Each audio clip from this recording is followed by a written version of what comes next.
going on a show and pitching yourself is not going to attract people towards you. And I think it's sort of similar to a keynote. If you go on stage and you do a keynote and you spend the whole time pitching yourself or your company, people are not going to want to engage with you afterwards. People don't end up doing that because it's too embarrassing to be in public in front of all these people and actually pitching yourself. But it's just like, you get a stranger on the internet behind a keyboard and just all sorts of things can come out. I think there's like a medium level of opacity with the podcasting world. Welcome to the Business Ownership Podcast, brought to you by Awareness Strategies, helping you navigate the waters between entrepreneurship and ownership. Hey there, peeps. This is Michelle Nedelec, and I'm super glad that you're here with us today because I'm here with my most amazing guest, Dana. Dana, thank you so much for being here with us today. Hey, thank you for having me. I'm really excited to be here. Awesome. So give everybody the highlight of who you are and what you do for business. So my name is Dana Lindahl, and I run a podcast placement agency. We help entrepreneurs and founders to go on podcast tours, to promote themselves and their business, but not in a salesy way. But we help them to facilitate the placements of getting introduced to hosts and getting them scheduled for those appearances and training them to do the best job they possibly can on that podcast that they get placed on. Nice. I have 10,000 questions for you, but before I do, let's kind of back up the bus. How did you get into podcast assistance and placement and the things that you do? Yeah, so it was sort of a pivot for us, actually. So back in 2014, I started a lead generation company, and we were very focused on cold email. And back then, we would send cold emails to people and get them on the phone and offer to run cold email campaigns for them. And back then, if you can believe this, people were actually in awe that there were companies that would do this for you as a service. These days, you can't get companies that do this as a service to stay away from you. But back then, it was a really novel concept. So we figured out a really good process, and we were very good at hyper personalization in our emails. And that's always been our bread and butter, and the reason we were able to, for the most part, get through all the the noise in people's inboxes. And around the time just before COVID hit, it was kind of a coincidence, we started to really burn out on providing this as a service, mostly because we've been doing it for a while, but also because we were seeing so many of the new tools come in to help you automate what's basically spam on LinkedIn. So many, databases where you can download lead lists from, and, for a couple $100 a month, you can just spam everybody you want. And that makes it so much more difficult to get a reasonable message that's actually thoughtful and personal across to somebody. And just, as an entrepreneur, as someone with ADHD myself, I only have a certain amount of attention span. And I've been doing lead gen for several years, close to 10 at this point. And I could see the trajectory of podcasting taking off. And it was a good time for me because it was just before COVID hit. And as soon as COVID hit, a lot of people that were doing a lot more in-person speaking and things like that, events, moved to podcasting. Podcasting really blew up around that point. But we realized we could take our skill set that we had already been developing for the past decade or so, and that we were really good at, that we were burnt out on the application of, and apply it to something new. A lot of what we do for podcast placements is still based around outreach and personalization and getting in touch with hosts and managing those relationships. So it was a way for us to take what we were already good at and apply it to something where we felt like the industry was speeding in the direction of. Nice. Love it. So before we go any further, for those who don't know what hyper-personalization is, what is that for you guys? So we take a different approach to this. I say hyper-personalization, but I mean that in terms of the effect that the person feels when they read one of our emails. It's not necessarily how much we've actually personalized it. And this is not related to podcasting at all, but I feel like pretty good. But it kind of is, actually, because you guys. It is. But I feel like it's more of a marketing, best practices, especially as we talk about lead generation. So I'll start by, I get a lot of bad cold emails from people, and what? No way. I'm also pretty good at telling when they're bad or when they've done a low effort job. But the biggest thing that I see that makes cold emails look very unprofessional and low quality is actually personalizations when they're done improperly. So what you get a lot of are people who will run some sort of API in your location and say, oh, the weather was great last week in Calgary. Or, one thing that I get, because I live in Austin all the time, is people reaching out and say, "Oh, I know this great place in Austin. Have you ever been to Austin City Center?" And it's like, did you really just reach out to me and suggest that I go to the downtown area of the city that I live in? And I actually had someone recommend Chili's to me as a restaurant. And it's like, I live in a pretty good foodie city. Like, I'm not going to Chili's. I can't believe you'd even recommend that. But those sort of things, people think they're doing a hyper level of personalization, but that's not what we do. In fact, what we look at as a hyper level of personalization is really just us placing people into buckets primarily. So, as an example of this, when we reach out to people who might be potential customers of ours, we're reaching out to people who we find on podcasts, because that indicates they likely want to be doing more podcasts. So we reach out to them and we mention something that we heard on the podcast. That's fairly personal. But the rest of the email is something that can be accomplished by my team of primarily VAs, by them going in and looking up certain pieces of information and using those pieces of information to turn it into sort of not mail merge style sentences, but something that fits exactly what their situation is, but doesn't call it out directly. And I know that might not necessarily make complete sense, but an example of that would be, we find someone, we mention, what they talked about on that podcast that we heard. And then we go and we look up, how many more appearances can we find by this person? And if we can find 2, we're not going to reach out and say, I found 2 more podcasts from you. We're going to reach out and say, I only found a small handful from you, but you sounded so good on those. I can't figure out why you haven't made podcasting more of a priority. So the average type of personalization that I see all the time would want to just make that a 2. I heard you on 2 more podcasts. We also have other categories for, 2 to 5, 5 plus. If they're on more than 5, we don't say we found you on 17 podcasts, but I looked you up in your podcast appearances, and now my up next list has got a bunch from you that I'm interested in. So it's like, it's mentioning things that are conversation as well. Another example is when we, because we do a lot of outreach to hosts as well to form partnerships with them.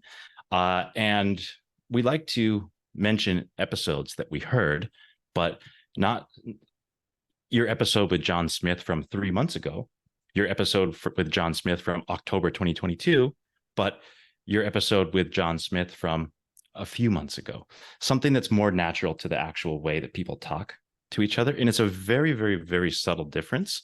But we find that being able to do more vague personalizations actually results in a hyper personalization from the way that it feels to the person who's receiving it. I love that. Well, yeah, and you're absolutely right. Because as you're saying that, and I wouldn't have noticed that ordinarily, but when you're saying it, it's like, oh, we saw 17 of them. It's like, okay, that just sounds a little creepy. Like you're sitting there counting, going through it. So I absolutely appreciate the way that you've approached it as a host and bringing guests to me too, because you do have a high quality of guests. Like I was looking at them going, wow, like you're not just kind of getting paid to produce guests. They're actually exactly what I asked for, exactly curated, and super impressed with that as well. So how do you manage that? So with every guest that we work with, we want to focus a lot with them during the onboarding phase on how to make the most out of every podcast appearance that they go on. And of course, everyone out there, they want to go on a show because they want to promote themselves. They want to promote their business. And when we start going through topic ideation with people and, what sort of audiences they want to speak to, we find that this is the point where we need to do the most coaching with them, because most people who just get an idea in their head of, hey, I want to go on a podcast, they want to go on a podcast and talk to the wrong people about the wrong topics, because most people want to go on and talk too close to their industry. So maybe they run an SEO agency, so they might want to be going on SEO focused shows. They might want to be going on agency focused shows. But that's potentially interesting, but it's being done over and over and over again. We would rather have someone go a little bit outside of their area of expertise for a couple of reasons. Not outside, but more like adjacent, actually. So for someone who's running an SEO agency, we might want to have them go on a show that focuses a little bit more on an industry where they work with clients, on SEO. And by doing that, they can start talking about things that are actually new and interesting to people that are listening to that show. It might be about e-commerce. It might be about, running a gardening business just in general. The audience tunes in every week and they want to be able to hear pretty much the same thing week in, week out. But what that does is they throw the AirPods in, they start vacuuming the carpet, and before they realize that they haven't really been paying attention to the whole episode. Then one of our guests comes along and they're not talking about how to run a gardening business, but they're talking about SEO best practices within gardening businesses. And all of a sudden, this is much more interesting because it wasn't what the guest was, or the listener was expecting. But also, as a result of this, not only does it stand out more, but the person who's speaking does not need to pitch themselves to provide value. And that's what we try to impress the most upon our customers, is that going on a show and pitching yourself is not going to attract people towards you. And I think it's sort of similar to a keynote. If you go on stage and you do a keynote and you spend the whole time pitching yourself or your company, people are not going to want to engage with you afterwards. People don't end up doing that because it's too embarrassing to be in public in front of all these people and actually pitching yourself. But it's just like, you get a stranger on the internet behind a keyboard and just all sorts of things can come out. I think there's like a medium level of opacity with the podcasting world. So some people will want to do these things, but just like a keynote, we try to impress upon people that if you show up, simply provide value to the audience, that is going to be the thing that makes people want to learn more about what you have to say. And because you're not asking them to go do this thing or telling them they need to go do this thing, they're more naturally curious because they spend some time actually getting to know you and your ideas and insights rather than the thing that you sell in the background. Well, and I love that you're coaching people and helping them through this, because I'm going to go on the assumption that if people have only guested it a few times, that they're not really kind of used to the whole culture, and they're just not savvy in the world of podcasting and delivering it especially in an auditory way. Are you finding that anybody is kind of a little wigged out that people aren't going to see them even though they're doing video? No, in fact, sometimes we get a little bit of the opposite. Sometimes we get people who don't want to go on video. What we always tell people is, don't worry that the video is not going to be, that it's not going to be a video podcast, because some podcasts publish both. Some podcasts like we're doing right now could be on video, but maybe the video doesn't get published. But the video is still there for two things. One, it's so that, you and I, as we're talking, we can, feed off of each other's reactions a little bit more. We're having a better conversation right now because we can actually see each other as we're reacting to things. But two, all of this video can then be repurposed into a much more social media, multimedia friendly format, even if you don't release the full video, because trying to simply post an audiogram with a static image and, the clip playing an audio in the background, that's great. That works if that's all you have. But being able to actually see the people talking back and forth and repurpose all that content is super, super valuable. So we honestly don't ever get that as something that weirds people out. Excellent. So when you're working with people, are they familiar with podcasts? Do they tend to listen to podcasts, or is it merely that they've had an opportunity to guest a couple of times and you've kind of discovered them, if you will? Yeah, it sort of runs the gamut. We definitely get people who have, they've come to us having done over 100 podcasts, or we have people coming to us who are hosting their own show and have been hosting it for hundreds of episodes. They just want to, do a swap with other shows and things like that. So we get people who are extremely experienced and just simply need help with the logistics of setting everything up. And then we get people who have literally never done a single podcast before in their lives and really need a little bit more training. And sometimes we'll do mock podcast episodes with those people just so they get an opportunity to, get their trial run out on a stage where it's a little bit more friendly. Nice. Is there any one of those who kind of stands out as being kind of the most fun and or intriguing to you? In terms of their story, or in terms of in terms of their story, or they just struck you as, wow, this is going to make a great podcast, or anything? I think the most amazing ones for me have been the really like, I hesitate to say the word out there, but more like less traditional types Yep. of business stories. Yep. When we were first doing this, our prices were much cheaper than they are now, and we still greatly discounted this customer just because we liked her story so much. And I'm really sorry because I forget the specific country she was in, but she was in a Central African country, and she was starting a business to, improve the overall life of people in her small village by helping them to raise goats and like get goats and help each family to get one and then be able to breed them and get more and sell the milk and sell the meat and all this stuff. And just being able to help someone like this kind of share their message with the world was so great. Because I mean, we have so many people doing so many amazing things in business and, marketing folks, sales folks, HR people, leaders, and things like that. I don't want to say it gets monotonous after a while, but if you're dealing with hundreds and hundreds of podcast episodes each week, it kind of seems like you're sifting through the same sorts of conversations all the time. That one really stuck out to me the most. And, it was brought to me from the sales team of like, this person can't afford our normal prices, but I think we should really feature her. And it was just That's awesome. yeah. That's so sweet. Well, and I do love the idea of somebody who can see the bigger picture, especially in podcasting. Is a lot of people that I've seen kind of have this, oh, I'll do a podcast and it'll only be about people in my neighborhood. And it's like, well, that's neat, but that you're on the internet, right?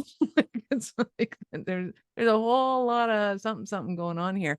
So do you work with people to kind of expand if they're thinking about hosting, and kind of how do we position this? How do we kind of get the right audience that we're going for? How do we kind of to be able to see a vision for their company that they might not have been able to see?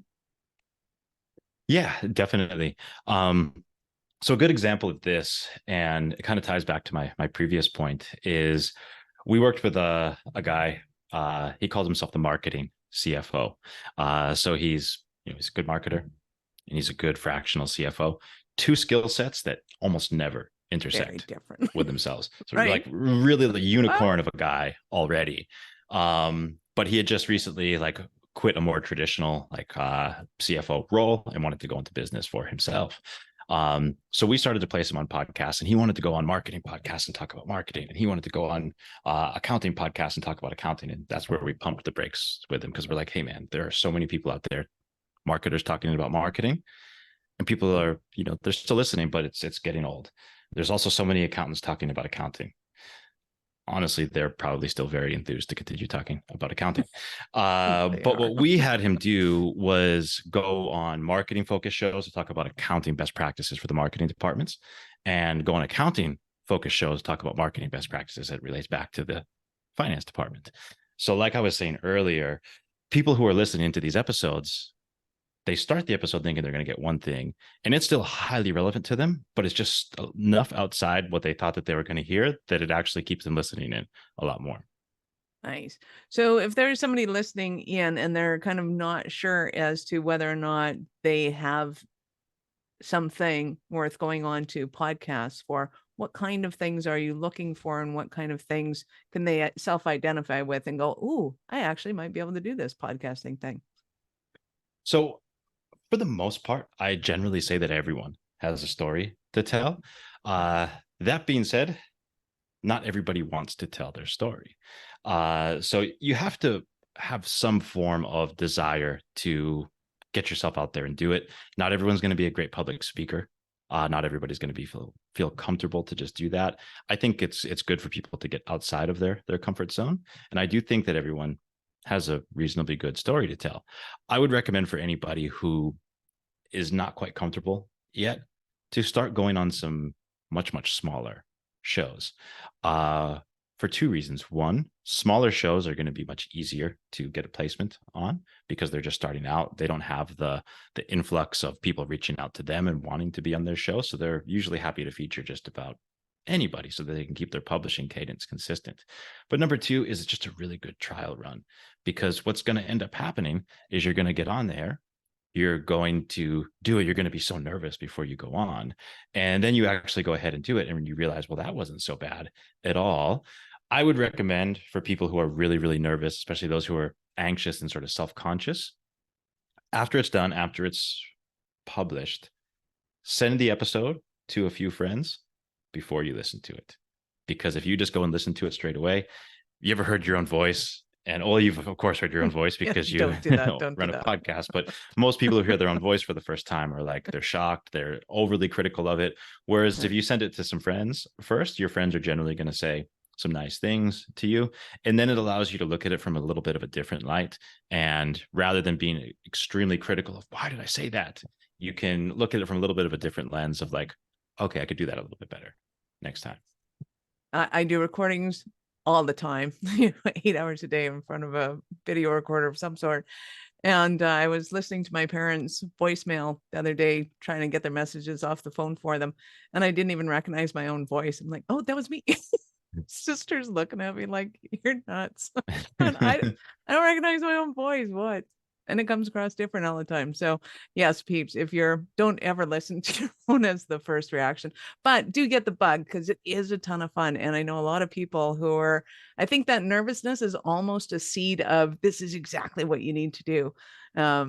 Because it can be very fun and very addictive. In fact, I'm absolutely in love with podcasting. Podcasting was the thing that helped me to get through the lockdown, because it was so much fun being able to meet phenomenal and interesting people from across the world that I never would have been able to meet before. And I can do a call in London and then a call in Australia back to back, and no flights included. And it was awesome.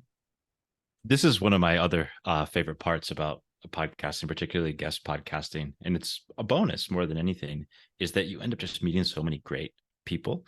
And sometimes this can actually turn into great partnerships. We have several examples of guests and hosts realizing like, wait, we should definitely be doing something together, and I always tell our customers that lazy and unmotivated people don't go out and start podcasts. So by design, when you get on this recording with the host, you're in good company. You're with someone who's a smart professional, and you should know this person. If you're on their podcast, it's because you're somewhat related to their industry. This is somebody that you should know. I love that. So what would you say is your favorite part of your business? My favorite part of my business, I would say honestly, is running our team. So I maybe that's kind of a cliche answer. No, it's not. Nobody's ever said that. Okay. Well, I mean, some people have said they like the camaraderie of the team, but the running of the team is a totally different business skill for sure. Let me rephrase that a little bit, I guess, because Take it any way you want. I'm not currently running the team. I do have a general manager on board. It's been seeing the growth of the team over time and seeing what we've been able to do as a team over time is my favorite part. I'm currently not working direct with any of our customers, so that's why I turn towards the team as my favorite part, because they're the people that I'm interacting with the most. But we grew from a team of, so when we first did this pivot, we were a lead gen company, and we had shrunk a little bit just because I, as the founder, was a bit burnt out and continuing to provide that and continue to run that business. So we had shrunk down to a team of about 6 when we were running the lead gen business. And then we pivoted, and by the end of the year, we were a team of about 30. And so we grew incredibly, incredibly, incredibly fast. And it was just, it still gives me kind of goosebumps to kind of look back at where we went. And now we have such a large team of people who are all, working in their roles individually. I don't know. The reason why I said it seems like kind of a cliche might be the wrong word, but I think maybe like a low level answer is just because that's how business should run anyways. But it's just been such a joy for me to experience and see the team grow, going from small to continually getting larger and larger. That's awesome. I love it. So what are some of the struggles that somebody might be having right now that they're thinking, oh, Dana, I need you so badly in my business? So The tough part about our business, for the most part, is that most people would see us as a nice to have service rather than a essential part of their business. There's definitely people who do see us as an essential part of their business, because there's definitely companies who view podcast marketing as one of their biggest channels. But for a lot of companies, they're viewing it as a sort of nice to have. But for people who have, spent the time and have seen results in the past doing podcasting, the biggest thing for them is just, how do they find the best opportunities? How do they know which shows are good? How do they reach out to them? How do they manage all of these things? Some people have started to, hire their own EAs or someone to manage the process for them, but that still requires them to go and figure out, the intricacies of what do hosts actually want. One of the biggest things that we've had to figure out in offering this service is how to find common ground between what the shows want to publish and what the customers that we have want to talk about, because shows care mostly about what their audience wants to hear. Our customers generally want to get their message out there, but it can't be salesy and it can't be in conflict with what the host wants to talk about. So finding ways to figure out what is the intersection of these topics that is a good fit for everybody. Love it. So can you give us an example of a Cinderella story of one of your clients? Yeah. So maybe not necessarily rags to riches, but maybe chaos to order or something. Yeah. So we had a customer and they were doing sales training. So they offered both, consulting services as well as courses. And they went on a couple of podcasts that really, really skyrocketed things for them. I mean, they're already doing well, but really helped things to take off. So they went on one show and the host resonated so much with their methodology in the initial pre-interview that they did, that the host wanted to promote their course. And they did do, a little bit of commission deal, but they ended up selling more of those courses, or they had their highest selling course month, the month that the podcast published, and then continue to see, sales from that course just trickle in ever since. Absolutely. And then they went on another show with a host, and like I was mentioning earlier, they ended up striking up a joint venture deal with this host because they were both in the sales space and they just had overlapping customers, and it turned into 7 figures of revenue for both of them within about a year. And it's just one of those things where, he went on just to record an episode and, hopefully put some things out there into the world that people want to hear. And by the end of the episode, they, stop the recording. It could be a very, very valuable time after the recording stops to spend a little bit more time with the host. And they were just sitting there going, wait, hold on. There's something here and we need to figure out how to work together. And they did. And it was the right ingredients there, just needing a little bit of fire underneath it to cook it into a nice meal. Nice. I love that. That is definitely one of my favorite parts of hosting podcasts, is being able to find those perfect connections. They go, oh my God, my audience needs what you do. We're taking this further. It's not just, the normal promotions that we would do in podcasting. And yes, we will often find people that we like to affiliate with or joint venture with or whatever you want to call it. It's definitely a stronghold. I love it. So I know our listeners are, podcast curious, if nothing else, or they're going, oh man, if somebody could take over that, that'd be fantastic. So I know our listeners are going to want more from you. How did they start their journey with you? So they can find us at legendarypodcast.com. I recommend people also check out legendarypodcast.com/guest, where we have a lot of resources for people to go and learn more about how they can do this all on their own. Another tip I always like to provide our customers or anyone going on podcasts for any reason, is the question that you're asking me right now is an amazing time to direct people. And it's pretty much the only time when you can direct people to exactly the place where you want them to go. So too many people use this opportunity to say, oh, well, I'm Dana Lindahl on LinkedIn. Just go and add me there and look me up, or something that puts the burden of effort onto the listener to take that next step. Particularly for an introverted person, they're not going to go look that person up on LinkedIn, send them a connection request and say something, right? So I always recommend people to send their guests or send the listeners to something that helps them build a little bit more on the topic you've already talked about on the show, have valuable content there for them, put it behind an opt-in if you'd like to, so that you can continue to keep in touch with these people over time, but make sure that they can get something for you for free that's valuable based on that appearance. And that way you can stay top of mind with them. You haven't been pitching them while you're on the call. Everyone appreciates the interaction you've had, and they've been able to stay in touch with you, and they haven't had to do something awkward to continue with the next step. So that's my biggest tip for everyone who does podcasts. I love it. Always make it easy for people who are interested in you, especially in the moment where they're really interested and curious in you. So on that note, peeps, we will, of course, have all of Dana's links in the show notes. So go ahead and scroll down, click on the links, open in a new browser, because we are not done yet. So Dana, I get to ask you, at what point in life did you know that you were especially kind of crazy enough to think that you could become an entrepreneur? I think there was 2 points. Well, 2 separate points. There was one point where I realized I was the special kind of crazy. And then there was the other point where I realized that it meant I should be an entrepreneur. So I've always known from a young age that I was destined for something different. I never vibed with the normal path in life. I was in alternative schools all throughout my, childhood, things like that. And everyone knew that I was not going to go and do something normal.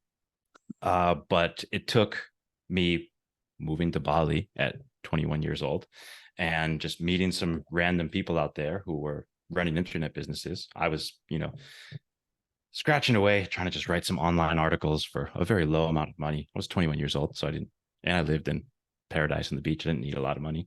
But I went to a meetup one day. Someone invited me to a pool party, and everyone was sitting around on their laptops working. And I was like, hey, I thought this was a party. Like, it's Bali. It's Saturday. We're at a pool party. Everyone's working. And it was at that point that I realized that what I'd been doing, freelancing and trying to hustle up, some little gigs while I was living as a foreigner in Bali, was cool, but there could be so much more. And I really got involved with this group. They're called the Dynamite Circle, great group of people that I'm still involved with today. And that's when I realized that, okay, I've been different. I haven't had a job since I was 18 years old. I've been figuring out a way to kind of make all this work. I need to do this in a little bit more of an official way. So I first figured out that I was different. And then I figured out maybe about a decade later that difference was that I was never meant to work in a corporate office or a regular job again. And that it wasn't so much that entrepreneurship was for me. It was that I really didn't have another path. It was the only one that really still existed for the way that I wanted to live. Nice. I love it. You've been absolutely awesome. Any last words for our peeps? Really just, the podcast industry is growing all the time. It's growing year over year, year after year. And it's not too late to get involved. Companies like mine do charge people for our service to get them placed on podcasts, but you can go out and do the same thing yourself for free. It can be a very, very easy, cost effective, and I don't want to say low effort, but it's not difficult form of marketing for your company. And it's a very, very organic form of marketing. It's a great way for people to get to know, like, and trust you. And you've got nothing to lose by giving it a try. Nice. And I will say that as a guest on other podcasts, over 100 of them, it is way easier to have somebody like you doing all the podcast stuff. And I just get to show up, do my stuff and walk away, because there's a lot of logistics and conversation going on behind the scenes that it's really, I can't recommend getting somebody to take care of all of that for you enough. It's worth it. Trust me. Awesome. Thank you so much, Dana, for your time. I appreciate it, and I know how valuable it is. All right. Thank you, Michelle. It was a pleasure. Peeps, this is Michelle Nedelec. Thank you for being here with us today. Be sure to subscribe to the show, share it with your friends. We love helping entrepreneurs grow. Are you running a business over 7 figures but still struggling with technology headaches? Pay attention. You do not want to miss this offer. This podcast episode is brought to you by Awareness Strategies, who is offering a custom-built digital adoption roadmap for anyone running a business over 7 figures who's wanting to grow their business in the next 5 years. And it's not just a roadmap. They offer full implementation as well, if that scares the out of you. Check out awarenessstrategies.com/roadmap for more details today. The link's in the show's notes. Don't regret not doing this. Do it now. That's awarenessstrategies.com/roadmap.